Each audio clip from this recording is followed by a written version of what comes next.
सतयुग में मनु के पुत्र महान राजा इक्ष्वाकु हुए थे। सूर्य वंश को स्थापित करने वाले इस राजा के 100 पुत्र थे, जिनमें सबसे छोटा पुत्र मंदबुद्धि था। दरअसल उसका आचरण धर्म संगत नहीं था। वह अपने पिता की बात नहीं मानता था, जिसकी वजह से उनके पिता उससे रुष्ट रहते थे। इसी कारण से उसका नाम दंड रखा गया था, क्योंकि प्रसिद्ध राजा इक्ष्वाकु के कुशल राजपाट के लिए वह एक सजा के समान ही प्रतीत होता था।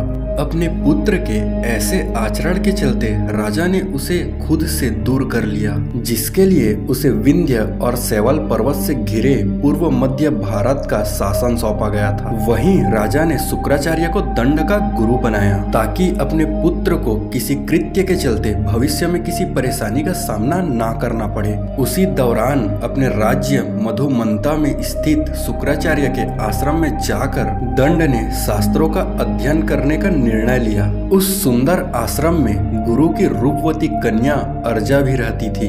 एक दिन दंड की उस पर कुदृष्टि पड़ गई और मर्यादा को भूलकर उसके साथ दुराचार कर बैठा। जब अर्जा ने अपने पिता से पूरी घटना बताई तो अपनी पुत्री की दशा देखकर गुरु शुक्राचार्य क्रोधित हो गए। अब तक आश्रम में एक अच्छे और अनुशासित छात्र के तौर पर शास्त्रों का अध्यापन कर रहे दंड को गुरु ने यह शाप दे डाला कि अगले 7 दिनों के भीतर उसका सारा राजपाट नाश हो जाएगा। यहाँ तक कि उसके राज्य से 100 कोस दूर तक सांप के प्रभाव से शमशान सा नजारा दिखेगा, जहाँ किसी भी जीवित जीव जंतु का कोई चिन्ह शेष नहीं बचेगा। ऐसा शाप देने के बाद गुरु शुक्राचार्य ने अपनी पुत्री से कहा कि वह उसी आश्रम में सरोवर के निकट रहकर ईश्वर की आराधना करे।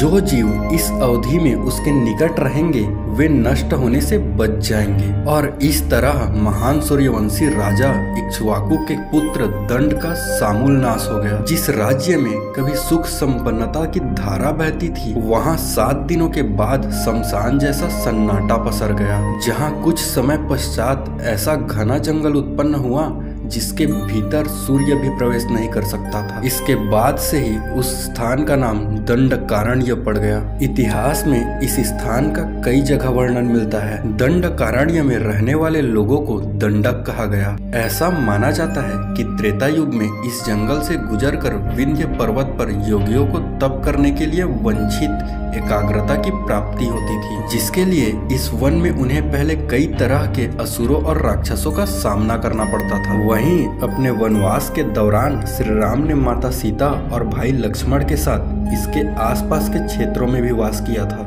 हालांकि शास्त्रों में इसे कई असुरों के निवास स्थान के रूप में बताया जाता है। दरअसल पंचवटी, जहां से रावण ने माता सीता का हरण किया था, वह भी इसी क्षेत्र में आता है। दोस्तों, अगर आपको वीडियो पसंद आए तो वीडियो को लाइक जरूर कर दे। साथ ही साथ चैनल पर नए हो तो चैनल को सब्सक्राइब करके बेल आइकन जरूर दबा दें।